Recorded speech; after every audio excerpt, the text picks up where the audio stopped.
সেই ছোটবেলায় একবার গিয়েছিলাম নবদ্বীপ মায়াপুর, তারপর আবারও গৌর নিমাইয়ের ডাকে ছুটতে হলো এই নবদ্বীপ মায়াপুরে।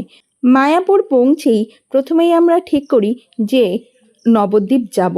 যেমন কথা তেমন কাজ, ঠিক হলো লঞ্চে করেই পেরোবো নদী। বাসে গেলে মায়াপুর থেকে নবদ্বীপ লাগে 1 ঘন্টা, আর নদী পেরোলে লাগে মাত্র 10 মিনিট, আর ভাড়া মাথা পিছু 10 টাকা। লঞ্চ ও নৌকা দুভাবেই যাওয়া যায়, কিন্তু আমরা লঞ্চে করে যাওয়ার সিদ্ধান্ত নিলাম। তাই লঞ্চে করে নদীর উপর দিয়ে নদীর এই অপরূপ সৌন্দর্য দেখতে দেখতে পৌঁছে গেলাম নবদ্বীপ। মায়াপুর ও নবদ্বীপের মাঝখানে যে নদী দুটির সঙ্গমস্থল রয়েছে, সেই নদী দুটি হলো ভাগীরথী ও জলঙ্গি। নদী পেরিয়ে নবদ্বীপে এসে প্রথমে আমরা একটা টোটো ঠিক করি। এখানে টোটো বিভিন্ন রকম ভাড়া বলবে, দরদাম করে নিতে হবে টোটো ভাড়াগুলোতে। আমরা প্রথমেই চলে গিয়েছিলাম নবদ্বীপের গুপ্ত বৃন্দাবনে।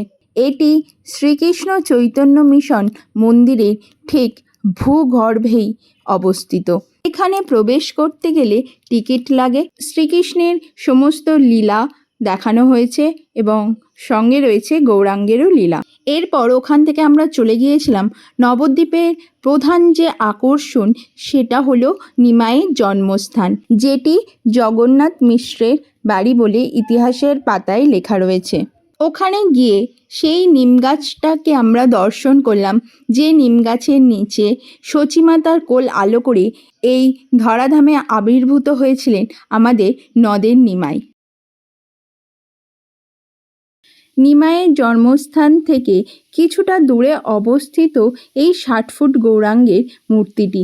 তবে এটি গৌর গোপীনাথ জিও মন্দিরের ভিতরে অবস্থিত। এখানে প্রবেশ করতে গেলে টিকিট কাটতে হয়, আর একটি কাল্পনিক গুহা নির্মিত রয়েছে, সেটির ভিতর দিয়ে প্রবেশ করতে হয়। আর 60 ফুট গৌরাঙ্গের মূর্তিটির পাদদেশে রয়েছে এই বিভিন্ন রকমের মাছেদের সমাহার। এখানেও ভোগ প্রসাদের ব্যবস্থা রয়েছে। মন্দিরের ভিতরেই রয়েছে সুসজ্জিত বাগান। এই মন্দিরের ভিতরেই শ্রীকৃষ্ণের রাসলীলা ও চৈতন্যদেবের লীলা মূর্তি সহকারে প্রদর্শিত রয়েছে। আবার এখানেই রয়েছে জগন্নাথ দেবের মূর্তি, শ্রীকৃষ্ণের শৈশব রূপ গোপালের মূর্তি।